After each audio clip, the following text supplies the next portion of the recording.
Una mujer embarazada mapuche había sido azotada y abandonada bajo el sol despiadado mientras su hijo no nato luchaba desesperadamente dentro de su vientre hinchado. Pero cuando un humilde arriero apareció en el horizonte polvoriento, lo que hizo después sacudiría los cimientos de la justicia en toda la Patagonia. Las marcas del látigo sangraban en su espalda morena, mientras el cuero crudo la mantenía atada al poste de algarrobo. Su respiración llegaba en jadeos entrecortados, cada uno una súplica silenciosa por la vida que protegía en sus entrañas. El viento seco hacía crujir la madera carcomida, y los cóndores planeaban en círculos como heraldos de la muerte misma. Los soldados chilenos la habían dejado allí para que muriera lentamente, un escarmiento para todos los que osaran desafiar la autoridad militar.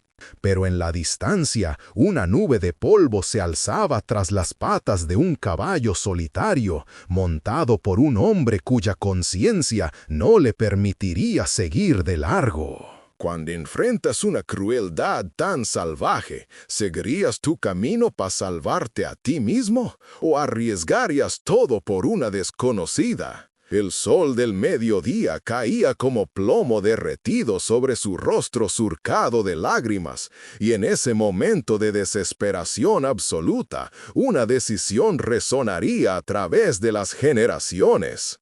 4 días antes, Emilio Sandoval guiaba su recua de mulas por los senderos pedregosos de la cordillera, sus manos curtidas sosteniendo las riendas, mientras los animales cargados avanzaban hacia los valles del norte. El arriero de 50 años había heredado este oficio de su padre y su abuelo, transportando mercancías entre los pueblos andinos, con nada más que su honestidad y una fe inquebrantable en que el trabajo duro podía vencer cualquier adversidad.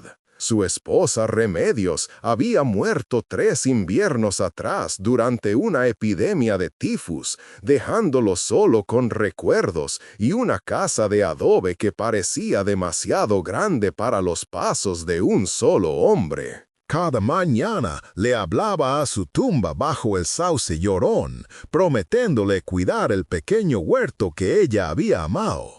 Las papas crecían bien pese a la sequía, y sus pocas cabras le daban leche suficiente para intercambiar en el pueblo. No era mucho, pero era trabajo honesto, y Emilio había aprendido hacía tiempo que el valor de un hombre se medía no por su riqueza, sino por su disposición a defender lo que era justo. Sus vecinos lo consideraban extraño, una figura solitaria que se mantenía apartado y mostraba bondad a los viajeros sin importar su raza o condición. Si historias como esta te conmueven, considera suscribirte para no perderte la próxima. Esa mañana fatídica, Emilio reparaba las alforjas de cuero cuando escuchó el estruendo de cascos aproximándose desde el sur. Una docena de jinetes apareció a través de la polvareda, sus rostros duros y sus armas reluciendo bajo el sol implacable.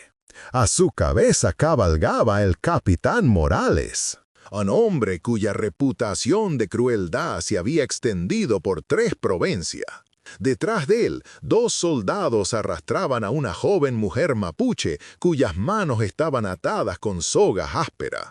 Su vestido tradicional estaba desgarrado y manchado de sangre, pero sus ojos negros ardían con rebeldía, incluso mientras su vientre abultado revelaba la vida preciosa que llevaba dentro.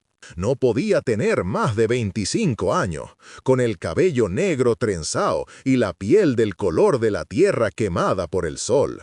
Los soldados la arrojaron brutalmente al suelo cerca del sendero, y el capitán Morales desmontó con la lenta deliberación de un hombre que disfrutaba su poder. «Oiga, arriero», gritó Morales, su voz cargada con la autoridad de la ley federal. «Esta india asesinó a un teniente cerca de Temuco. La llevamos a juicio, pero necesitamos descansar los caballos antes del tramo final». Emilio se acercó con cautela, sus ojos fijos en la joven mujer que luchaba por respirar a pesar de sus ataduras. Algo en su rostro le recordó a Remedios, cuando había estado esperando a su hijo, el que perdieron antes de que pudiera respirar. «Se ve muy enferma», observó Emilio en voz baja. «Y en su estado». La risa de Morales fue áspera como viento de invierno. «No se deje engañar, viejo. Es una asesina, igual que el resto de su raza. Degolló al teniente Vargas con un cuchillo mientras dormía. El breve no la salvará de la horca». Pero cuando Emilio miró a los ojos de la mujer, no vio el cálculo frío de una asesina, sino el miedo desesperado de una madre protegiendo a su hijo no nacido. Cuando los soldados se dispusieron a continuar su viaje, algo dentro del pecho de Emilio se apretó como un puño alrededor de su corazón. Los labios de la mujer se movían en silencio, y Emilio reconoció la palabra, aunque no hablaba mapudungun: agua. Su lengua estaba hinchada por la sed, y su piel había tomado el color grisáceo de alguien cerca del colapso. Morales notó la atención de Emilio y se acercó más, su mano descansando en la culata de su pistola. «Yo me mantendría lejos de ella si fuera usted, Sandoval. Los indios son astutos, y una embarazada es 2 veces más peligrosa. Jugará con sus sentimientos hasta el momento de cortarle el pescuezo». Pero Emilio ya había tomado su decisión. Caminó hasta su pozo y sacó un balde de agua fresca, ignorando la mirada amenazante de Morales. «Toda criatura merece agua», dijo simplemente. «Aunque haya hecho lo que usted dice, ese bebé no escogió a su madre». Cuando se arrodilló junto a la mujer y acercó el cucharón a sus labios, ella bebió agradecida, las lágrimas corriendo por sus mejillas. En ese momento, Emilio no vio a una enemiga, sino a un ser humano en necesidad desesperada. ¿Habrías mostrado la misma misericordia a alguien acusado de asesinato, o el miedo te habría detenido? El rostro de Morales se ensombreció de ira. «Está cometiendo un error, arriero. Esta india es una asesina de sangre fría, y su bondad no le traerá más que problemas». Emilio se incorporó lentamente, sus manos curtidas firmes pese a la tensión que chisporroteaba en el aire. «Puede ser, capitán, pero mi Remedio siempre decía que la bondad dada libremente regresa por triplicado. No puedo ver sufrir a una mujer embarazada sin importar lo que haya hecho». Los otros soldados intercambiaron miradas, algunos viéndose incómodos con el trato duro que su capitán daba a la prisionera. Morales volvió a montar su caballo con visible frustración. «Como guste, Sandoval, pero cuando esta salvaje escape y lo asesine mientras duerme, no venga llorando a la ley pidiendo ayuda». Mientras la caballería se alejaba, dejaron a la mujer atada al poste de la cerca de Emilio, alegando que regresarían por ella después de interrogar a otros testigos en el pueblo. Emilio esperó hasta que su nube de polvo desapareció, antes de cortar sus ataduras con su cuchillo de arriero. Ella se desplomó en sus brazos, sus fuerzas finalmente agotándose después de días de abuso y hambre. Pero su bondad pronto convocaría algo mucho más grande que la gratitud. Emilio cargó a la mujer hasta su casa de adobe y la acostó suavemente en la cama de Remedios, cubriéndola con mantas que su esposa había tejido a la luz de las velas durante las largas noches de invierno. Calentó agua en el fogón y preparó una comida simple de charqui y mate, alimentos suaves para alguien que no había comido bien en días. Mientras comía, Emilio notó los bordados intrincados en su vestido desgarrado y la pulsera de plata en su muñeca, señales de que venía de una familia de importancia entre su gente. Cuando trató de hablar, su voz salió como un susurro, pero Emilio entendió lo suficiente para saber que se llamaba Miyalén, que significaba flor dorada en su lengua nativa. Puso sus manos protectoramente sobre su vientre y negó con la cabeza cuando Emilio mencionó los cargos de asesinato, sus ojos suplicándole que entendiera que las acusaciones eran falsas. Fuera culpable o inocente. Emilio sabía que no podía abandonar a una mujer tan cerca de dar a luz. Esa noche, mientras Emilio se sentaba junto a su cama leyendo su Biblia gastada, Miyalén comenzó a contar su historia en español entrecortado, mezclado con gestos y dibujos trazados en el suelo de tierra. Había estado viajando con su marido para visitar a la familia de su hermana, cuando los soldados atacaron su pequeño campamento sin previo aviso. Su esposo había luchado valientemente para protegerla, pero fue asesinado en la primera descarga de fusiles. En la confusión que siguió, el teniente Vargas había tratado de violarla, y cuando ella se defendió para proteger a su hijo no nacido, él había caído y golpeó su cabeza contra una roca. Había huido hacia la montaña, pero los soldados la rastrearon durante 3 días antes de capturarla cerca del río. Morales había decidido que un teniente muerto necesitaba un chivo expiatorio y una mujer india embarazada era un blanco fácil. Mientras Miyalén hablaba, Emilio sintió su corazón partirse por esta joven mujer que había perdido todo mientras trataba de proteger lo más precioso en su mundo. Había visto suficiente de la justicia fronteriza para saber que su historia nunca sería escuchada en el tribunal del capitán Morales. La mañana siguiente trajo visitantes inesperados a la propiedad de Emilio. Un grupo de pobladores liderados por el alcalde Herrera y el comisario Soto cabalgaron hasta su casa con expresiones sombrías y armas desenfundadas. Detrás de ellos venían varios de los soldados de Morales, sus uniformes almidonados y sus rostros endurecidos con determinación.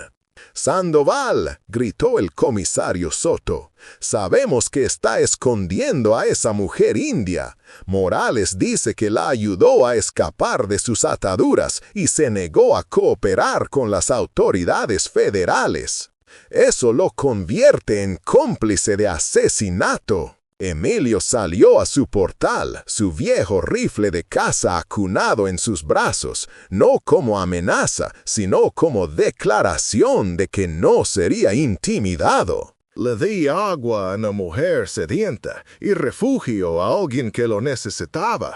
Si eso es un crimen, entonces supongo que soy culpable. El alcalde Herrera, un hombre delgado con ojos nerviosos, se movió incómodamente en su montura. «Emilio, sea razonable. Esta mujer mató a un soldado. El ejército la quiere de vuelta, y esconder a un fugitivo podría costarle todo lo que ha trabajado. Entréguenla y hablaremos con Morales sobre reducir los cargos contra usted».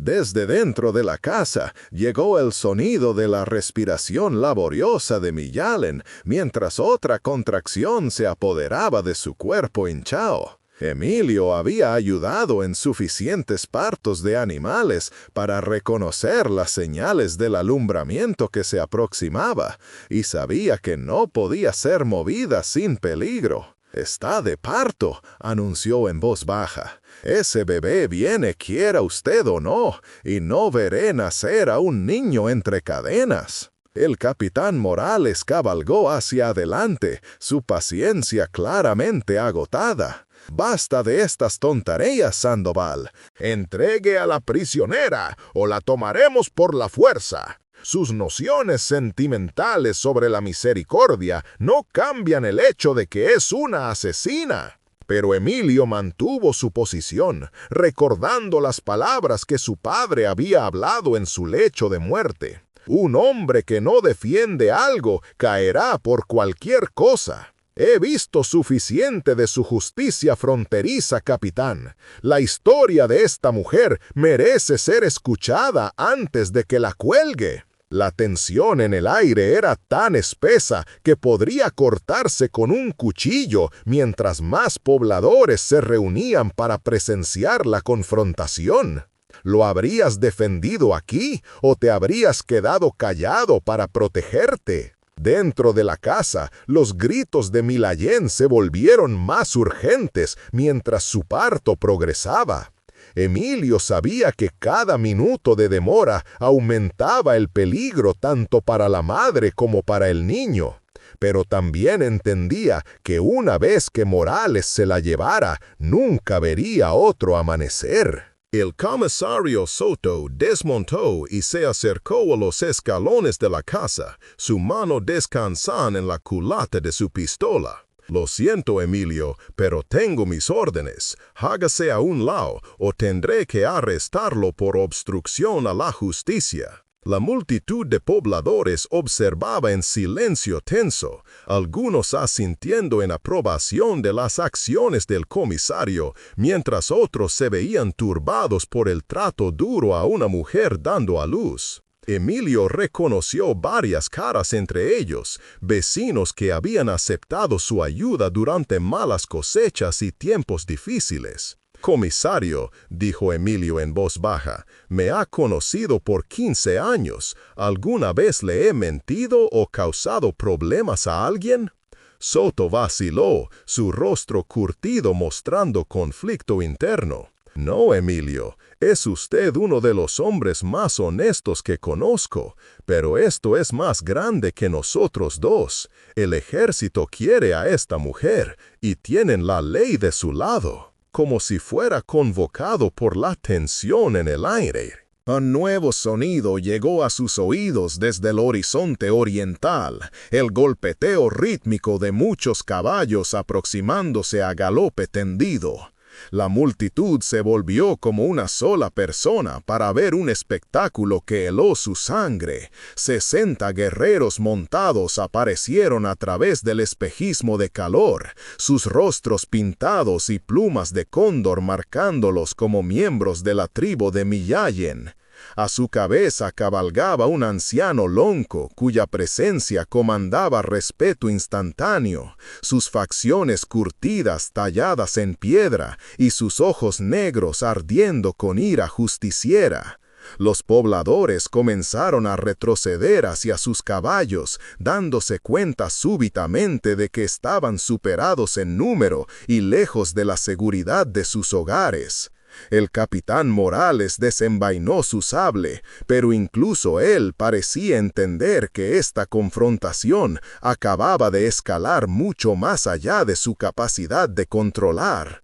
El lonco alzó su mano y los guerreros se detuvieron en formación perfecta. Su silencio más ominoso que cualquier grito de guerra.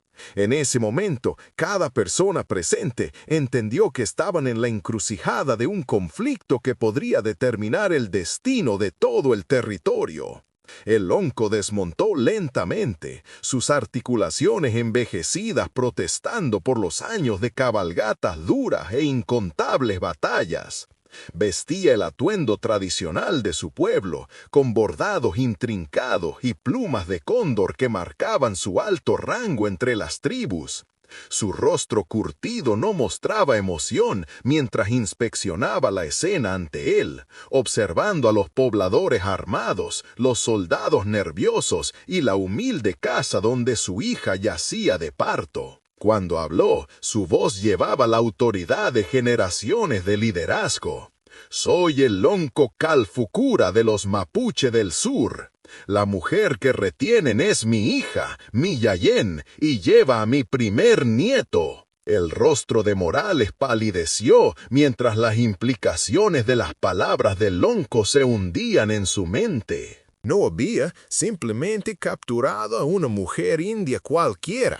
Había tomado a la hija de uno de los loncos más poderosos de las pampas del sur. Lonco, dijo Morales, tratando de mantener su compostura. Su hija está acusada de asesinar a un soldado federal. Debe enfrentar juicio según nuestras leyes. Los ojos de Calfucura nunca dejaron el rostro de Morales mientras metía la mano en una bolsa de cuero a su lado y retiró un objeto pequeño que brilló bajo la luz de la tarde. Era una cruz de plata del tipo que llevaban los capellanes militares. La sostuvo en alto para que todos la vieran y la expresión de Morales cambió de desafío a confusión. «Esto pertenecía a su teniente Vargas», dijo el lonco en español perfecto, su voz cargada con décadas de sabiduría duramente ganada. «Se la dio al esposo de mi hija antes de que sus soldados lo mataran. Vargas no fue asesinado, capitán. Era un amigo de nuestro pueblo. Un hombre de honor que trató de proteger a mi hija cuando sus otros soldados atacaron su campamento». La multitud jadeó mientras la verdad comenzaba a emerger, y la certeza de Morales se desmoronó como arena en una tormenta de viento. «Vargas murió tratando de defender a Millayén de una violación», continuó Calfucura. «El hombre que realmente lo mató está entre sus soldados ahora, escondiéndose de acusaciones falsas y la desesperación de una mujer embarazada».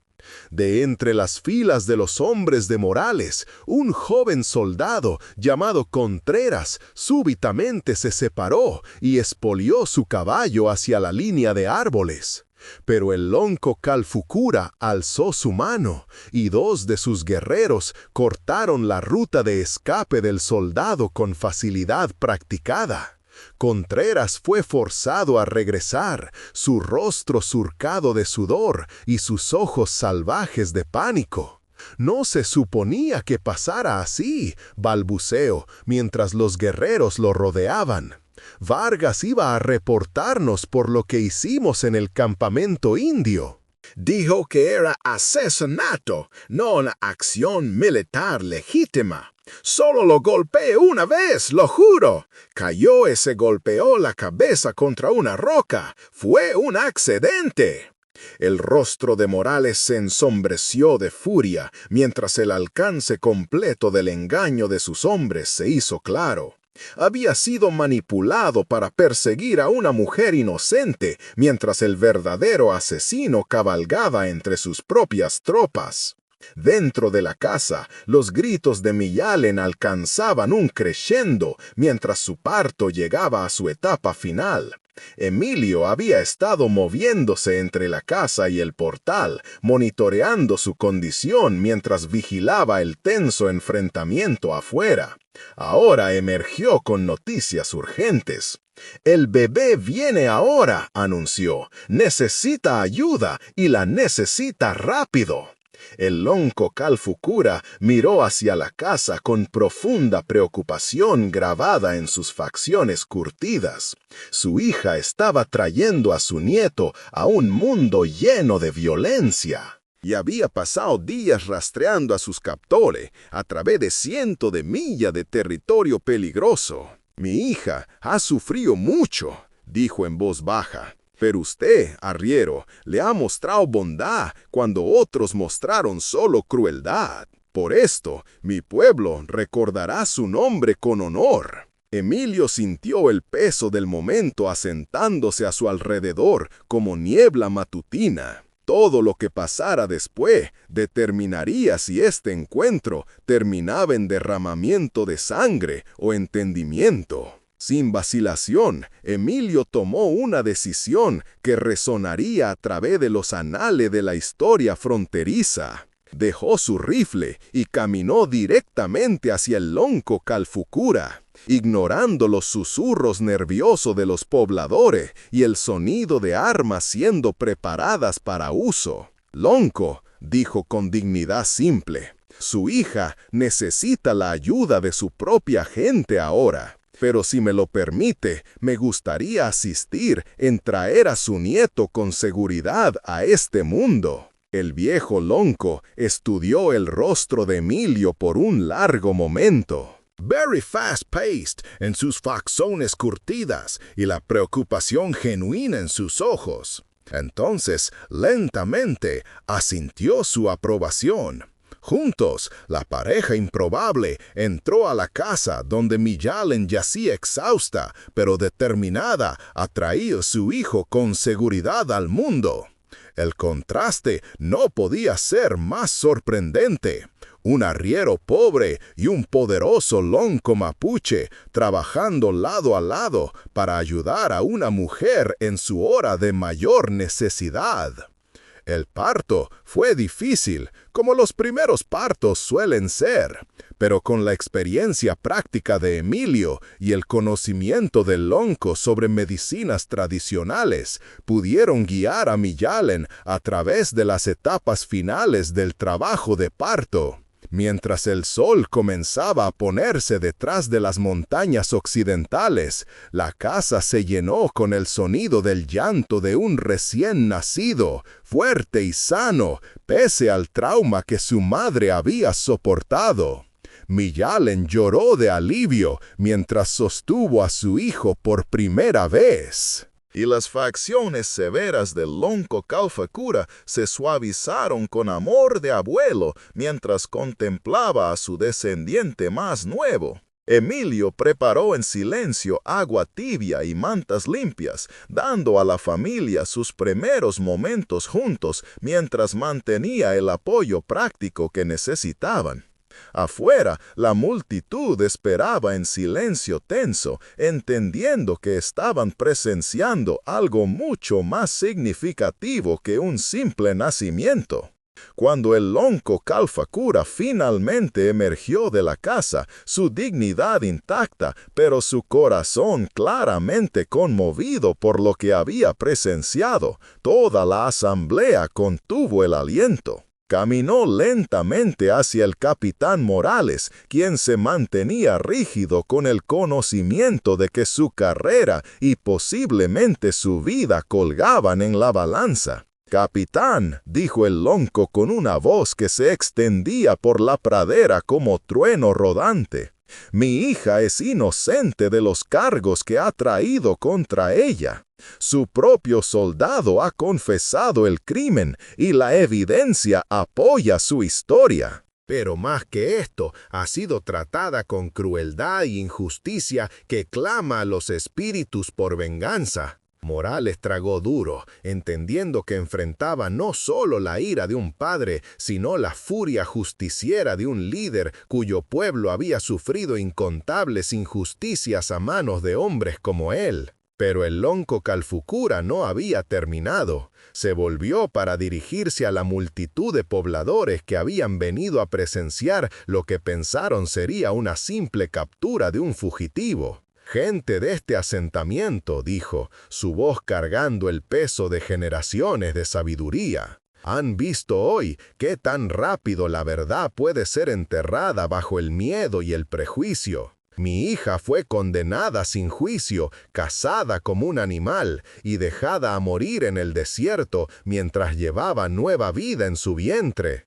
Solo un hombre entre ustedes le mostró misericordia, y por este acto de valor se ha ganado la amistad de la nación mapuche». La multitud se agitó inquieta. Muchos de ellos dándose cuenta por primera vez de qué tan cerca habían estado de participar en una injusticia terrible. «Pero no confundan bondad con debilidad», continuó el lonco. «Aquellos que dañarían a los inocentes bajo el escudo de la ley y la autoridad encontrarán que la justicia tiene muchas caras, y no todas visten el uniforme del ejército del hombre blanco». Emilio emergió de la casa cargando un manojo de mantas limpias y una olla de agua fresca, su naturaleza práctica afirmándose incluso en este momento de alto drama.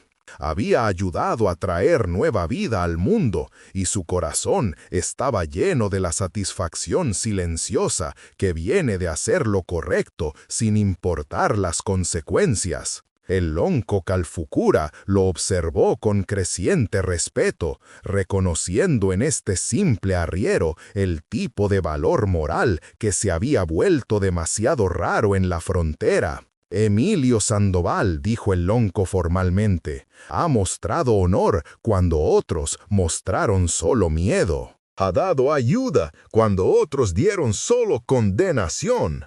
Por esto lo nombro hermano de los Mapuche del Sur, y su hogar será siempre un lugar de seguridad para nuestra gente.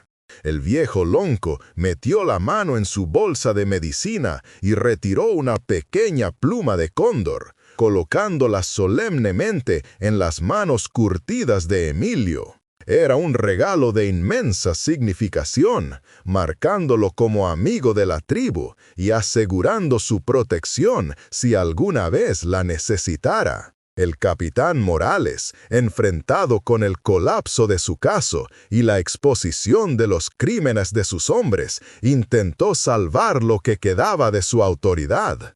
Lonco Calfucura dijo rígidamente, aunque lamento el malentendido respecto a su hija, aún debo insistir en que regrese con nosotros para enfrentar una investigación militar apropiada. Los procedimientos deben seguirse. La respuesta del lonco fue rápida y final. Capitán, mi hija regresará con su pueblo, donde criará a su hijo en las costumbres de sus ancestros. Su soldado Contreras enfrentará justicia entre mi tribu, según las leyes antiguas que gobernaron esta tierra mucho antes de que sus fuertes y asentamientos la reclamaran. Esto no es negociable. El enfrentamiento que siguió fue breve pero intenso, con 60 guerreros montados, dejando claro que cualquier intento de tomar a Millalen por la fuerza resultaría en una masacre que ninguno de ellos sobreviviría. Al final, el pragmatismo venció al orgullo. Morales entregó a Contreras a la custodia del lonco y acordó reportar que Millalen había muerto de complicaciones durante el parto, cerrando oficialmente su caso mientras le permitía regresar con seguridad a su pueblo. No era justicia perfecta, pero era el mejor resultado posible dadas las circunstancias. Mientras los pobladores comenzaron a dispersarse, muchos de ellos dirigieron miradas de disculpa hacia Emilio, reconociendo que su valor moral los había prevenido de participar en un error terrible. El comisario Soto se acercó a Emilio privadamente antes de irse. «Hizo lo correcto, Emilio», dijo en voz baja. «Debería haber escuchado a mi conciencia en lugar de seguir órdenes. Esa mujer y su bebé estarían muertos si no fuera por usted». Mientras la noche caía sobre la propiedad, el lonco Calfucura se preparó para partir con su hija y nieto recién nacido. Millalen, aún débil del parto pero radiante con la felicidad de la nueva maternidad, insistió en hablar personalmente con Emilio antes de irse. A través de la traducción de su padre, le dijo que nombraría a su hijo Emilio en su honor, asegurando que su acto de bondad sería recordado por generaciones venideras. El lonco añadió su propia promesa, que la propiedad de Emilio estaría bajo la protección de la nación mapuche del sur, y que cualquier miembro de la tribu consideraría su deber sagrado ayudarlo en tiempos de problemas. Era un vínculo forjado no a través de tratados o negociaciones, sino a través de la voluntad de un hombre de ver humanidad en alguien que otros habían descartado como enemigo. Los guerreros partieron tan silenciosamente como habían llegado, desapareciendo en la oscuridad creciente como espíritus regresando al reino de la leyenda. Emilio se quedó solo en su portal, la pluma de cóndor en su mano, capturando los últimos rayos de sol mientras los veía partir. A la distancia, podía escuchar el sonido de Millalén cantando una canción de cuna tradicional a su hijo recién nacido, su voz llevándose por la pradera como una oración de agradecimiento. La casa se sentía diferente ahora, llena de los ecos de nueva vida, y la satisfacción de saber que había defendido algo más grande que su propia seguridad y comodidad. Remedios habría estado orgullosa, pensó, recordando la insistencia gentil de su esposa de que la bondad dada libremente siempre encuentra su camino de vuelta al dador. Años después, cuando los colonos hablaban del incidente en la finca de Sandoval, lo recordarían como el día que cambió todo entre los asentamientos blancos y los mapuche del sur. Emilio se hizo conocido por todo el territorio como un hombre cuya palabra podía confiarse y cuya propiedad era un lugar de santuario para viajeros de todas las razas. Fiel a su promesa, miembros de la tribu de Millayén a menudo se detenían en su finca durante sus viajes, trayendo regalos de comida y suministros y ofreciendo su trabajo durante las épocas de cosecha. La amistad forjada en ese momento de crisis creció hasta convertirse en una alianza duradera que ayudó a prevenir incontables conflictos en los años que siguieron. Y en algún lugar de las Pampas del Sur, un joven mapuche llamado Emilio aprendió la historia de su nacimiento y del arriero que había salvado tanto la vida de su madre como la suya propia. El legado de ese único acto de misericordia resonó a través de generaciones, probando que a veces la fuerza más poderosa del mundo es simplemente la voluntad de una persona de hacer lo correcto, sin importar el costo. Emilio Sandoval había arriesgado todo para salvar a una desconocida, y al hacerlo había descubierto que el verdadero valor no es la ausencia del miedo, sino la decisión de actuar con compasión, incluso cuando el resultado es incierto. En un mundo a menudo dividido por el miedo y el prejuicio, su historia permanece como un recordatorio de que los puentes entre los pueblos se construyen no a través de gestos grandiosos o tratados políticos, sino a través de simples actos de decencia humana realizados cuando nadie está mirando y nada se espera a cambio. ¿Habrías arriesgado todo por la súplica desesperada de ayuda de una desconocida? Suscríbete para más historias poderosas como esta y haz clic en el video en la pantalla para ver el próximo con un giro tan poderoso que nunca lo olvidarás.